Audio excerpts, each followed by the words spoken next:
العلا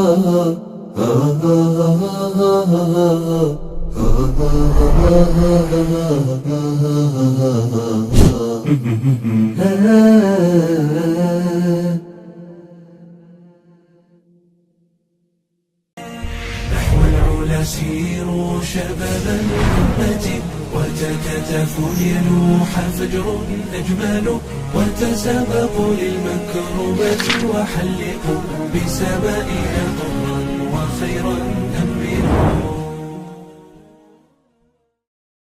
بسم الله الرحمن الرحيم. مشاهدينا الكرام متابعينا في كل مكان، تحية طيبة أزفها إليكم. السلام عليكم ورحمة الله وبركاته، وحياكم الله وبياكم في حلقة جديدة متجددة في برنامجكم برنامج ساعة الشباب. قبل أن أرحب بكم سعادة المشاهدين، دعوني أرحب باسمكم بصديقي والذي يصحبني في التقديم المتألق دائما وأبدا، أبو صقر أنس بيان. حياك الله يا أنس. حياك الله عبد الرحمن، وحياكم الله مشاهدينا الكرام في حلقة جديدة من برنامجكم الأسبوعي برنامج ساعة شباب. نذكركم مشاهدينا الكرام بأننا لا نستغني عن مشاركاتكم عبر الرقم الظاهر لكم في الشاشة. ننتظر اتصالاتكم عبر الفقرة المحببة إليكم، فقرة سبورتس، ولا بأس في التدخلات حول الفقرة الأولى، فقرة جلسة سمر. ننتظر مشاهدينا الكرام مشاركتكم وسماع أصواتكم. إلى أول فقراتنا لهذا البرنامج المبارك وجلسة سمر.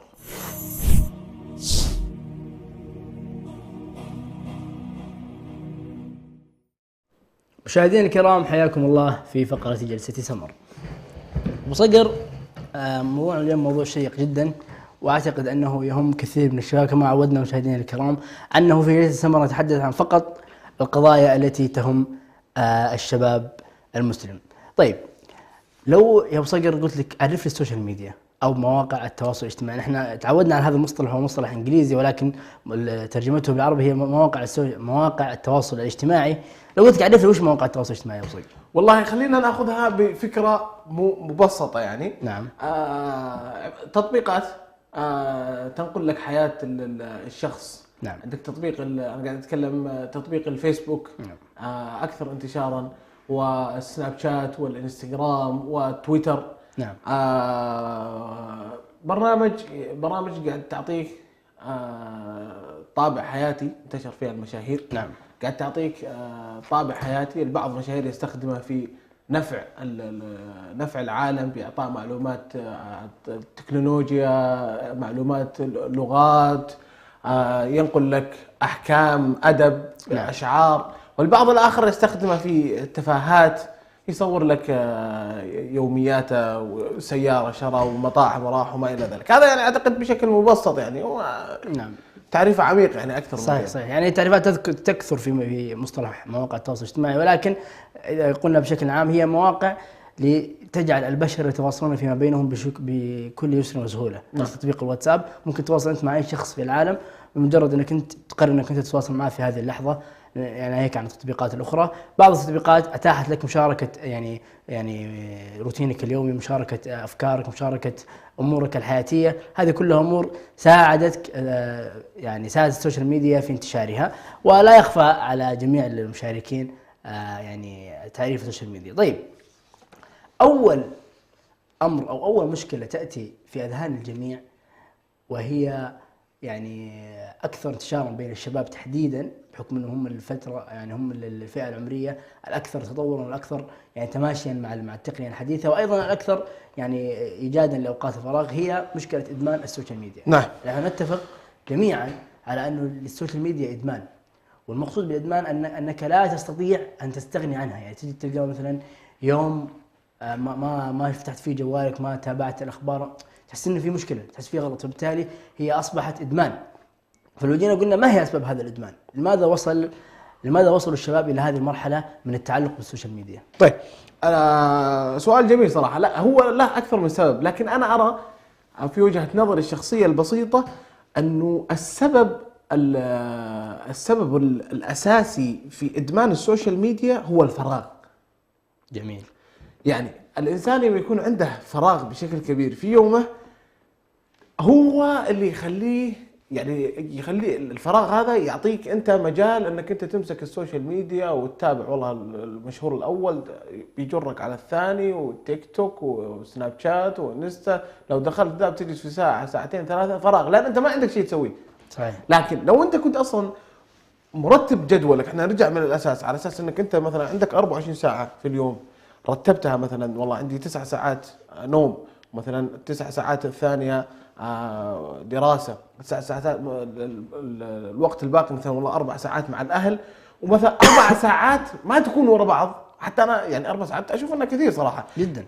4 ساعات مثلا تقسمها، مثلا الصباح عندي والله ساعه، وفي العصر ساعه، والعشاء مثلا ساعه، المغرب ساعه، تقسم ال4 ساعات هذه على مدار اليوم. لكن اللي يمشي كذا لن يدخل في الادمان. اما انت جاي والله نمت لك اليوم 12 ساعه، والله الدوام حضرت كلاسين ما دخلت، تلخبط الجدول وخلاص بصير عندك وقت فراغ كبير بتقضيه في السوشيال ميديا. صحيح. وانا ايضا انه يعني اشوف انه من اهم اسباب السوشيال ميديا انه سهوله الوصول اليها. نعم. يعني انت بس محتاج جوال وانترنت فقط، وما اعتقد في احد ما عنده الاشياء هذه. ما حد ما عنده جوال وانترنت، فبالتالي سهوله الوصول الى هذه التطبيقات يعني من اهم اسباب ادمان السوشيال ميديا. كما ذكرت ايضا اوقات الفراغ هي يعني سبب رئيسي واساسي في ادمان السوشيال ميديا. طيب لو جينا نقول على تاثير السوشيال ميديا، هل ممكن ان تؤثر السوشيال ميديا على شخصيه الانسان وسلوكه اليومي؟ يعني ولا هي فقط مقتصره على الفتره التي يقضيها في السوشيال ميديا وانه بس يقضي وقته بدون ان تؤثر على بقيه يعني دقائق يومه؟ هل تؤثر على بقيه سلوكيات حياته، ولا يعني مجرد فقط ساعات يقضيها وانتهى الامر؟ والله انا في وجهه نظري السوشيال ميديا هذه ممكن اقول لك اياها زي الصاحب ساحب. انا اشوف السوشيال ميديا هذا للانسان يسحب. نعم. يدخل اليك افكار، انت قاعد تتابع المشاهير حول العالم، يختلف افكار ذا من ذا، انت ما ادري انت من تتابع في السوشيال ميديا. فذاك افكار اللي انت ماخذ منه، اللي قاعد تستقبلها من المشهور، اذا انت قاعد تتابع كل يوم وعندك ادمان يعني حتما يعني ستاخذ من افكاره وستطبقها. فانا ارى اذا كان الشاب مدمن على السوشيال ميديا بنسبه كبيره، يعني انا اقول انها تصل الى 90% انها تؤثر على سلوكه. اذا كان مدمن يعني في نسبه كبيره، يعني انا 90 ممكن قد اكون بالغت، يعني من 70 الى 80 انها يعني تاخذ من يعني تاخذ السلوك، تغير سلوكه. طبعا. طيب انا عندي لك سؤال يا عبد الرحمن. تفضل. لو قلنا انا في وجهه نظري ارجع اشوف ان السوشيال ميديا هذه تغير السلوك اذا كنت مدمن، اما اذا كنت انت مرتب قد تكنتر على الموضوع، عرفت؟ نعم. لكن اذا كنت انت مدمن الموضوع بيفك معك جالك في الجنه. صحيح. فهمت؟ صحيح. طيب هل الادمان في السوشيال ميديا قد لا تعطي حقك للعائله اذا كنت مدمن وملخبط وضعك؟ جميل، سؤال جميل وعميق، وقد يعني نقول انه هذه احدى اسباب تاثير السوشيال ميديا على حياه المرء. ممكن بشكل كبير جدا. انا اعتقد انه بالذات الشباب يعني الموضوع ما وصل الى انه امكانيه، الموضوع فعلا واقع وسبب يعني نتاج رئيسي لسبب يعني لادمان السوشيال ميديا. تجد انه الشاب يجلس في غرفته ساعات طوال. والله شو تسوي يا سعاده الشاب؟ والله انا قاعد في الجوال، جالس في الجوال، ما عندي شيء اسويه. تلقاه جالس مع اهله وامه جنبه واخته جنبه واخوه جنبه وجالس في الجوال. هذا كله تاثير السوشيال ميديا. فبالتالي اكيد يعني لا، والمصيبه الكبرى انه ممكن ان تؤثر السوشيال ميديا على حياه الاب، اذا كان الاب او اذا كان الشخص في بدايه حياته الزوجيه، وتؤثر السوشيال ميديا وتاخذ من وقت اهله ويعني تضيع وقته، والشاب يعني يستنزف وقته الثمين مقابل ان يجلس مع اهله. بالتالي هذا يعني هنا وصلنا مرحله الخطر، دخلنا مرحله الخطر انك انت تكون مسؤول عن اسره كامله وتضيع وقتك بالسوشيال ميديا وبالتفاهات. احنا نقول يعني ممكن لو الشاب يعني يستفيد من وقته، يعني السوشيال ميديا زي كما له اضرار له منافع، هو في النهايه سلاح ذو حدين. ونقول ممكن والله تنبلع، يعني والله ممكن نمشيها لك، ولكن اذا كان يعني ضياعك لوقتك مع يعني الذي المفروض انك تقضيه مع اهلك مقابل انك تتفرج امور تافهه، روتين مشهور، طبخات، يعني مقاطع يعني تعليميه. حتى اللغات، انا اعرف احد الشباب عندي تعلم اكثر من لغه عن طريق النت، بدل ما تروح انت مثلا تدفع في اكاديميه والله بتتعلم اللغه التركيه، تتعلم اللغه الانجليزيه، الروسيه، الفرنسيه، ايا كانت. نعم. بدل ما تدفع مثلا 1000 مثلا $300 ولا $250، التطبيقات موجوده على الجوال بشكل مجاني. عرفت؟ البعض كثير انا عارف من الشباب تعلموا عن طريق التطبيقات وعبر القناه في بعض القنوات في اليوتيوب تعلموا منها. صحيح. خلاص اصبحوا حتى بعضها يكون في تطبيقات تكون في اتصال، يعني اتصال مثلا عندك اللغه الانجليزيه تبغى تقويها، فتحتاج انك انت تكون ايش؟ تتكلم وتمارس. فتصير بعض التطبيقات تمارس فيها. اي جميل. نعم صحيح. يعني زي ما ذكرنا هي سلاح ذو حدين. نعم. طيب لو جينا نقول على صعيد كحياتك الاجتماعيه ابو صقر، جميل. هل ممكن انه والله تاثر؟ احنا قلنا على صعيد الاهل ممكن انها تؤثر. جميل. طيب على صعيد الاصدقاء، هل ممكن ادمانك للسوشيال ميديا يؤثر؟ خلينا يعني ناخذها بشكل مبسط على اعداد اصدقائك وعلى قوه علاقتك مع اصدقائك. والله ممكن يعني يقل عدد الاصدقاء اللي وجها لوجه ويكثر اصدقاء الاونلاين. فصير انت كثير من الشباب الان يقول لك والله انا عندي صديق ما قد شفته، اعرفه والله 5 سنوات. كيف ما شفته؟ تنفجر انت. كيف ما شفته؟ قال لي 5 سنوات. تقول لي والله هذا اعرفه والله على البلاي ستيشن، العب معاه فيفا من 5 سنوات. والله وين هذا؟ في كندا. وانت وينك؟ والله في السودان. يقول لي والله احنا قاعد نلعب لنا 5 سنوات. وكيف؟ والله عزيز على قلبي. فدائرة الأصدقاء اللي تواجههم مثلا كل يوم تشوفهم فيس تو فيس وجها لوجه، هذا بيقل. لكن بالمقابل قد يعني زي ما تقول ايش؟ مثلا خلينا نقول الملل هذا راح يعني تترجمه الى اكل، لكن هذا راح يسبب لك مشاكل. قد تصل يعني مو مشاكل في السمنه فقط، قد تصل مشاكل في الظهر، قد تصل مشاكل في الركبه. والله الفلان يعني شخص احنا نسمع انا شباب اعمارهم 20 25 30 صغار لسه، والله ما اقدر امشي يا اخي مسافات طويله، والله اتعب. تاكسي رايح تاكسي جاي، ما احب اركب المواصلات، يعني ما احب يعني يا سياره تجيني، يا والله انا ما اطلع من البيت. هذه كل امور نسمعها واقع بين الشباب. هذا كلها سببها الجلوس بالساعات الطوال، وعلى ايش؟ على السوشيال ميديا، على كثرة الاكل، على التلفزيون، على البلاي ستيشن. بالتالي هذه كلها امور مؤثره. يعني لو نتحدث الان يعني حلقات طوال يا ابو صقر ما راح ننتهي من موضوع السوشيال ميديا واضراره ومشاكله، ولكن دعنا يعني نختم بهذا الامر وبهذا القدر، وان يعني نكمل في الحلقات القادمه. مشاهدينا الكرام، دعونا ننتقل وإياكم إلى فقرتنا الثانية وحول العالم.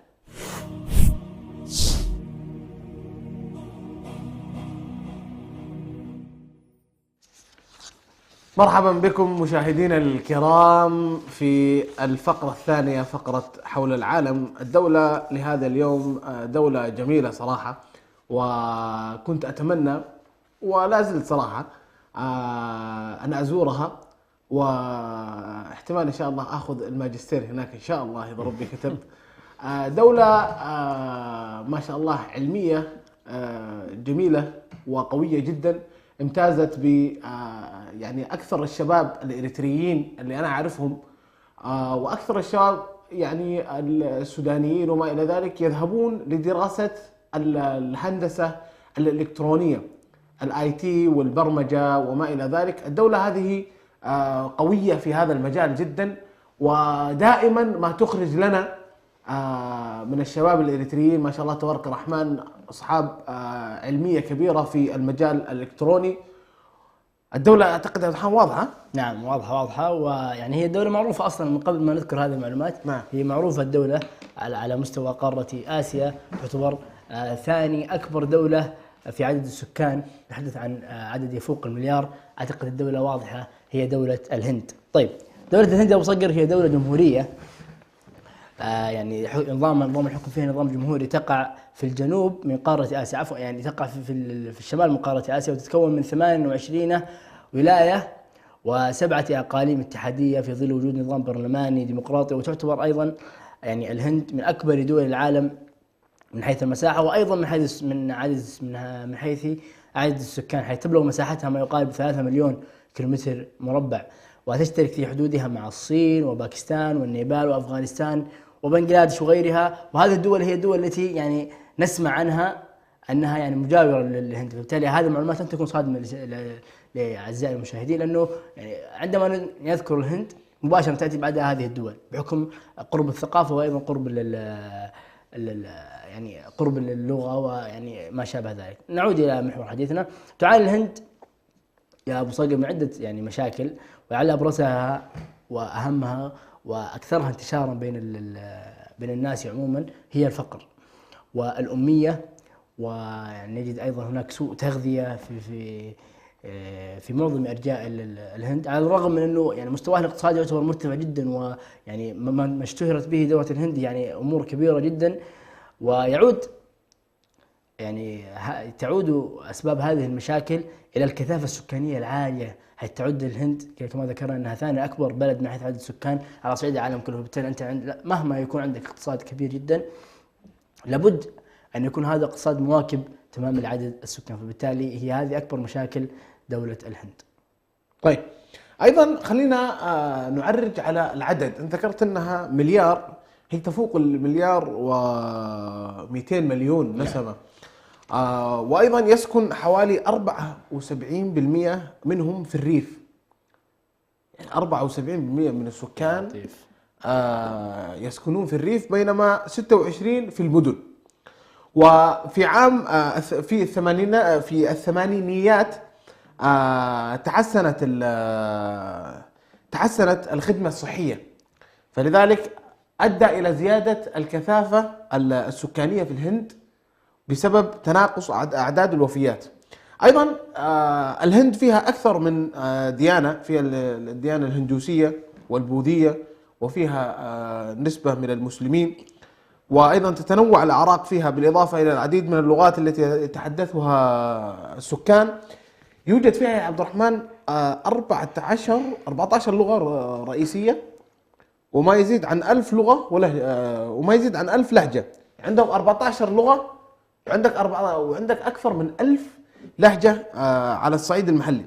نعم. لكن اللغة الرسمية هي اللغة الهندية، وفيه من الشعب اللي يتكلم الإنجليزي، وفي بعض المناطق في الهند تعتبر اللغة الإنجليزية هي اللغة التي ينطق بها في الشارع، يعني كنت مثلا جيتهم سياحة ولا جيتهم زي كذا، في بعض المناطق تكون اللغة الإنجليزية هي السائدة. نعم صحيح. أنا صراحة يعني على كثر الهنود اللي أنا قابلتهم في حياتي ما شاء الله أكثرهم إن لم يكن كلهم يتحدثون اللغة الإنجليزية، ويتحدثون اللغة الإنجليزية يعني كمصطلحات بعيدا عن اللهجة التي مشابهة للغة الهندية، ولكن يعني مصطلحات ويعني قواعد هذه كلها يتحدثونها بطلاقة، فبالتالي واضح انه منشأ يعني انجليزي، منشأ متحضر، منشأ متعلم جدا. طيب نعود الى ذكر يعني اهم ما يميز دولة الهند، وهنا نذكر المناخ والتضاريس. كونها يعني تمتلك مساحات شاسعة يا ابو صقر، بالتالي هناك في تنوع كبير ايضا في المناخ. دعونا نتحدث عن اهم المناخات الموجودة في الهند واكثرها، الا وهو يعني مناخ الرياح الموسمية، نظرا لتأثرها بمناخ صحراء الهيمالايا، وتسود 4 مناخات رئيسية في البلاد. كما ذكرت هي مساحات واسعة، نتكلم عن 3 مليون كيلومتر مربع، فبالتالي لابد أن يكون هناك تنوع كبير في المناخ.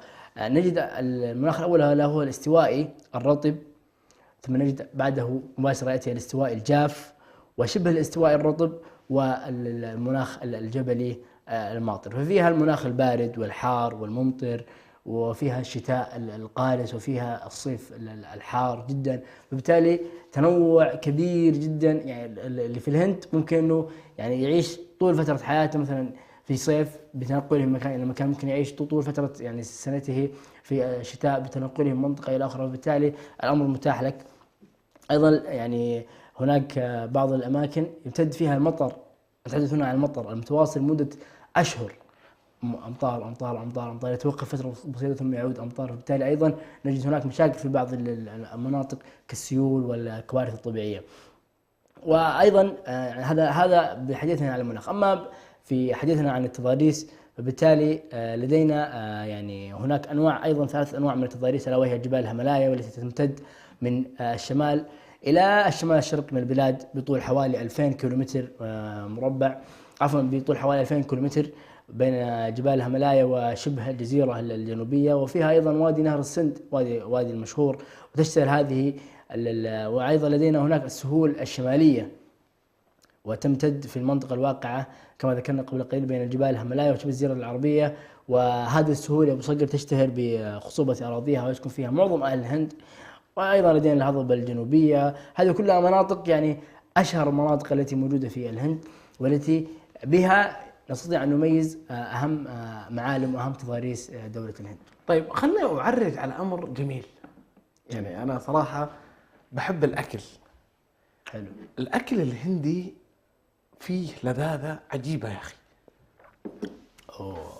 والله نقطة حساسة عند الكثير. في وجبة عندهم أنا والله ناسي اسمها، قطع لحم وعليه شوية بهارات هندية حارة مع رز وكاسة بيبسي، خلاص. والله انسى. لا انسى. عندهم الماسلة وعندهم الدجاج تكة ودجاج بالزبدة. اوه يا ابو تركي. لا بهارات الهند البهارات الهندية والطبخ البرياني والاشياء عندهم ما شاء الله تبارك الرحمن. انا يوم كنت في احد الدول، كان عندنا احد الجيران من دولة الهند ما شاء الله عليه، كان بروف في الجامعة ما شاء الله تبارك الرحمن. زوجته كانت يعني ما تقصر صراحة مع الجيران وزي كذا. فكانت الوالدة أول ما يعني كانت تجيني تقول لي يا أنس ترى من اسمها جابت اليوم غدا، خلاص تبدأ حتى لو انك متغدي ترتب لها في العشاء، عرفتها؟ ترتب لها في العشاء، خلاص تعطيها 3-4 ساعات ما يكون في لا وجبات خفيفة ولا شيء، خلاص تناصل الأكل ما شاء الله تبارك. بهارات هندية والطبخ يعني يكون تمام، فهمت؟ فذاك الأكل ما شاء الله عندهم يعني شيء جميل. واضح انها نقطة مهمة بالنسبة لك. ايه الأكل ما في لعبة. لكن لا الأكل صراحة يتميز يعني، وتنفرد دولة الهند بالأكل اللذيذ جدا. وبشهادة يعني أكثر يعني سكان العالم إنه المطاعم الهندية غالبا ما شاء الله تبارك الله ما يمشي سوقها في يعني كل دول العالم إذا طبخت بشكل صحيح وناسبت الذوق العام في البلاد التي موجود فيها هذه المأكولات. طيب نتحدث بشكل مختصر على أنه يعني يعتبر اقتصاد الهند من أكبر اقتصادات دول العالم، تحديدا في قطاع تكنولوجيا المعلومات.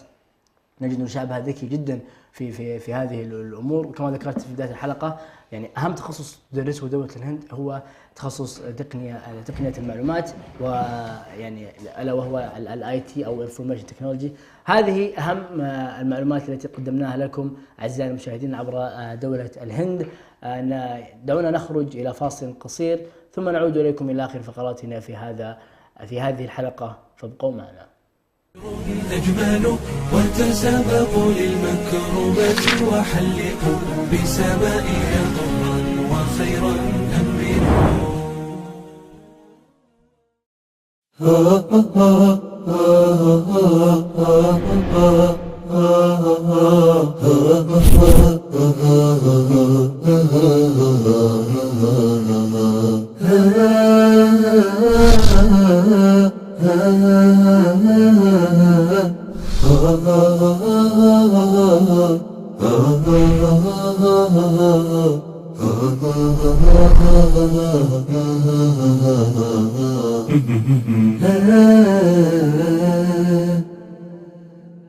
يا معاشر المؤمنين، التوجيه النبوي لكم أنتم أيها الشعوب المعنيون بهذا. فأين القلوب المؤمنة التي تطاطئ رأسها لله سبحانه وتعالى وتتسابق في أوامر الله من الحجاب والعفة والصلاة والصيام والزكاة؟ هذا الفتى خرج إلى رسول الله صلى الله عليه وسلم صادقا مخلصا مدافعا لهذا الدين. هذا هو ديننا وهذه هي رسالة سلام.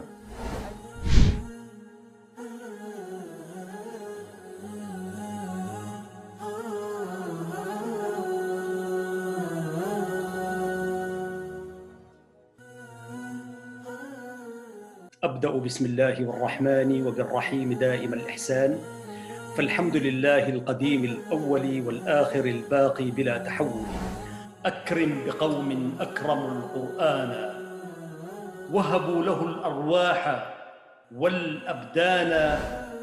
وكما قال الشاعر: الحي حي من حياة لسانه، فإذا أبيد من اللسان أبيد.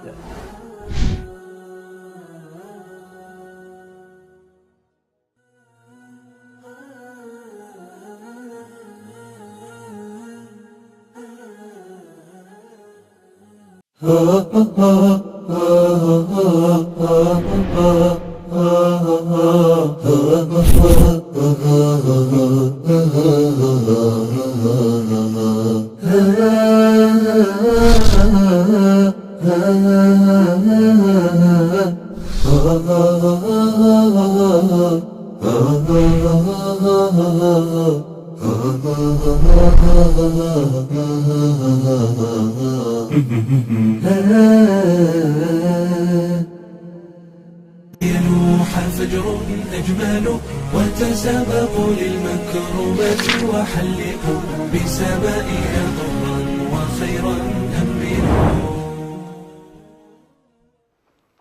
مرحبا بكم مشاهدينا الكرام. بعد هذا الفاصل القصير ننتقل وإياكم إلى الفقرة المحببة إليكم وسبورتس.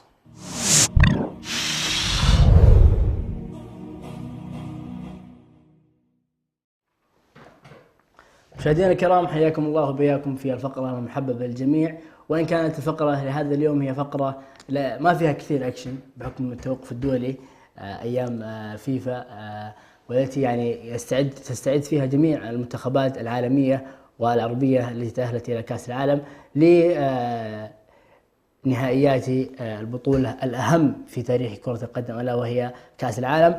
كأس العالم الذي يعني لا يخفى على كثير من المشجعين كرة القدم، أو لا يخفى على كثير من غير مشجعي كرة القدم، البطولة الأكثر شعبية والأهم في تاريخ جميع اللاعبين. لو لاعب أتى بكأس العالم نقدر نقول له بيض الله وجهك ما قصرت، أنت يعني ختمت يعني علم كرة القدم. كما أنه في على مستوى الأندية أهم بطولة هي بطولة دوري أبطال أوروبا، فبالتالي كأس العالم هي أهم بطولة على مستوى المنتخبات العالمية والعربية. كانت متوقعة صراحة.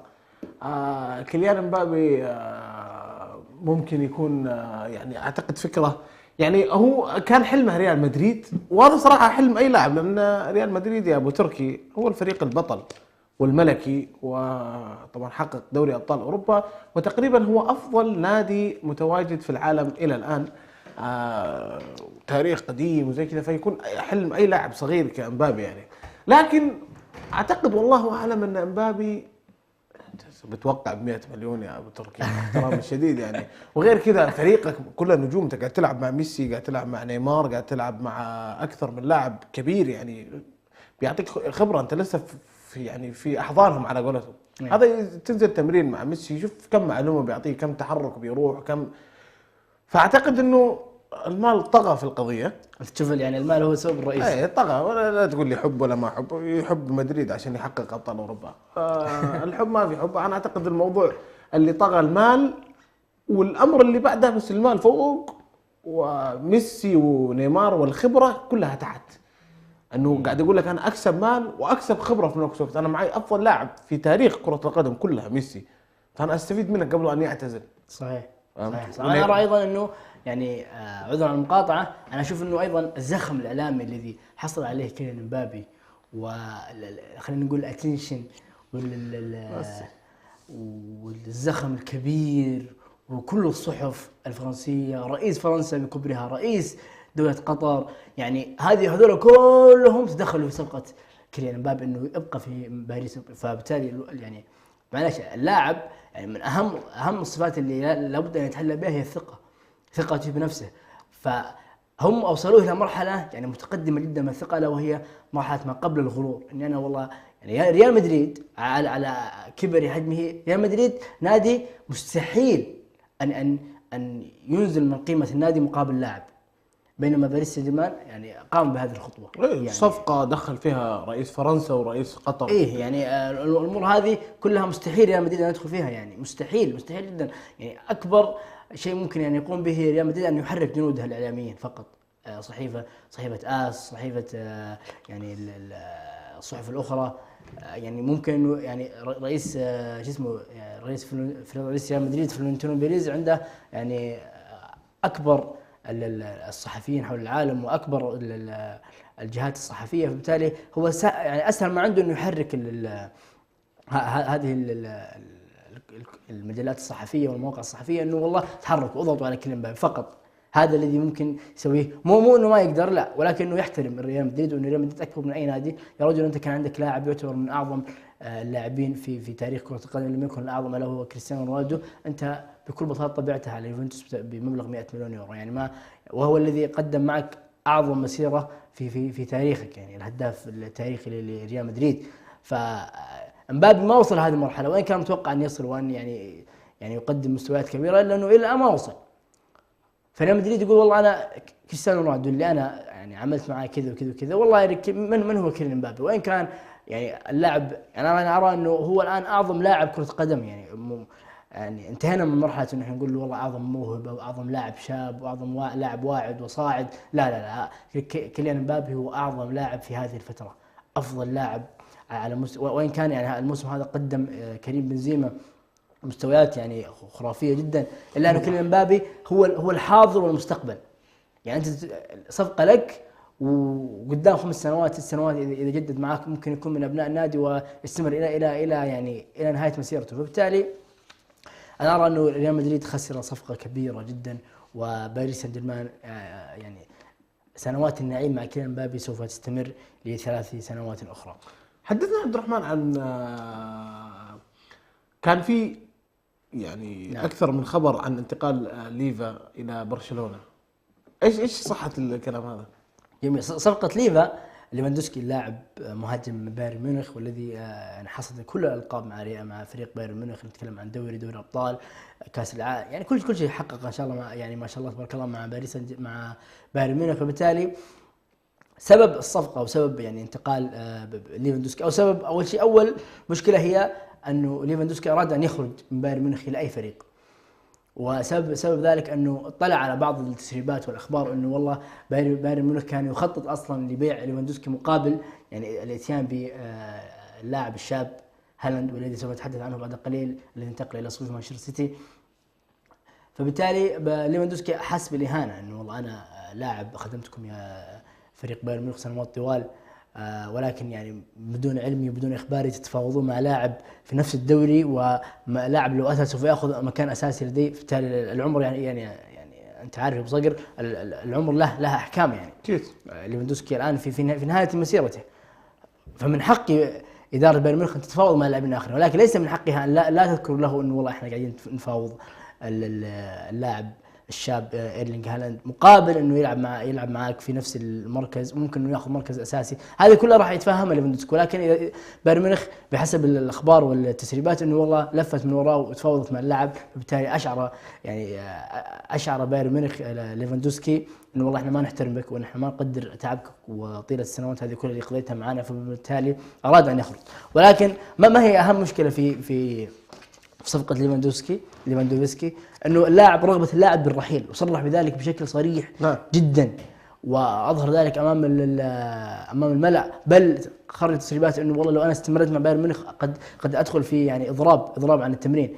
بالمقابل بايرن ميونخ يرفض تماما بيعه لبرشلونة، طبعا في النهاية الكلمة الاولى والاخيرة للنادي، لابد ان يوافق النادي حتى يعني يذهب ليفاندوفسكي الى برشلونة، وبرشلونة مستعد تماما، بل هو في امس الحاجه للاعبين من طراز ليفاندوفسكي، يعني لاعب قائد عظيم يسجل جميع الفرص او اغلب الفرص التي تتاح له. فبالتالي الصفقه الكل كاسب فيها ما عدا بايرن ميونخ في حل عدم تعويض ليفاندوفسكي بلاعب اخر. والحديث هنا عن اللاعب ساديو ماني، الذي يعني هناك اخبار عن عدم شعوره بالتقدير الكافي من اداره ليفربول، فبالتالي كلها امور شائكه مع بعضها البعض. سوف يعني نحن موعودين صراحة بصيف حافل جدا من الانتقالات والأخبار. السيتي أصبح جاهز عبد الرحمن ما شاء الله تبارك الرحمن، معهم جوارديولا ما شاء الله تبارك الرحمن أفضل مدرب، ومعاه ما شاء الله خط دفاع قوي وخط وسط قوي، والحين هالاند جاهم ما شاء الله، والدنيا هي يعني ما شاء الله الدنيا التمت كلها ما شاء الله. سبحان الله. أنا عندي 3 أفرقة يعني في الصيف هذا، اعتقد انه كل واحد مركز على هدف معين وصل له. الثلاث افرقه هذه هي مان سيتي بالمركز اللي يعني هي كلها في ثلاث يعني مستويات، عفوا في مستوى واحد على ثلاث افرقه، هي ريال مدريد ليفربول ومانشستر سيتي، كلهم هذه الثلاث افرقه ما وقعوا الا مع اللاعب اللي يحتاجونه فقط. نجد انه ريال مدريد وقع مع تشاوميني، وان كانت صفقه انا اعتقد انه بالغ فيها مبلغ كبير جدا 100 مليون يورو، ولكن اعتقد انها صفقه سوقيه مقابل خساره صفقه مبابي. نجد انه ليفربول توقع مع المهاجم الذي يلعب في صفوف بورتو البرتغالي، يتحدثون عن عفوا فريق بنفيكا، يتحدثون عن اللاعب نونيز بصفقه ايضا تجاوزت ال 70 مليون يورو. ومانشستر سيتي الذي كسر قيمه عقد اللاعب ايرلينغ هالاند من دورتموند، ووقع مع اللاعب هالاند اللاعب الموعود والذي يعني ياتي مقارنه مع كيليان مبابي. طيب يا ابو صقر، قبل ان نختم هذه الحلقه يعني توقعاتك عن ماذا سوف يحدث في لمستقبل المنتخبات العربيه في كاس العالم القادم؟ والله نطمح صراحة أنهم يتأهلون، وأعتقد إن شاء الله أنهم سيكونون إن شاء الله يعني كما عهدناهم مصر والدول العربية الأخرى أنها تكون إن شاء الله منافسة على الكأس بإذن الله عز وجل. لكن عبد الرحمن أفضل لاعب في العالم هذا الموسم كريم بنزيما بلا منازع. وانا اقول ايضا كريم بنزيما. واخيرا ابو صقر وابو تركي اتفقوا على لاعب كريم بنزيما. ما حد يقدر يعارض. اتفق عليه لا صعب صراحه، ما حد يقدر يعارض كريم بنزيما في هذا الموسم. طيب ابو صقر، وصلنا لنهايه هذه الحلقه الجميله، وان كانت يعني ليست فيها احداث ساخنه، ولكن الأحداث إن شاء الله تنتظركم في الحلقات القادمة. أشكر لك يا أبو صقر على هذا التقديم وعلى هذا التألق. الله يكرمك يا أبو تركي، وتألق طبعا دائما من بعدك يا غالي. الله يعطيك العافية، والشكر موصول لكم أيضا مشاهدينا الكرام على حسن مشاهدتكم واستفسار ويعني مشاهدتكم ومشاركاتكم معنا. لا تذهبوا بعيدا، الأسبوع القادم إن شاء الله في نفس هذا التوقيت قبل ساعة من الآن هو موعد انطلاق حلقتنا القادمة. إلى ذلك حين نستودعكم الله، والسلام عليكم ورحمة الله وبركاته. نحو العلا سيروا شباب الأمة، وتكاتفوا ليلوح فجر أجمل، وتسابقوا للمكرمات وحلقوا بسمائنا طرا وخيرا أنبلوا.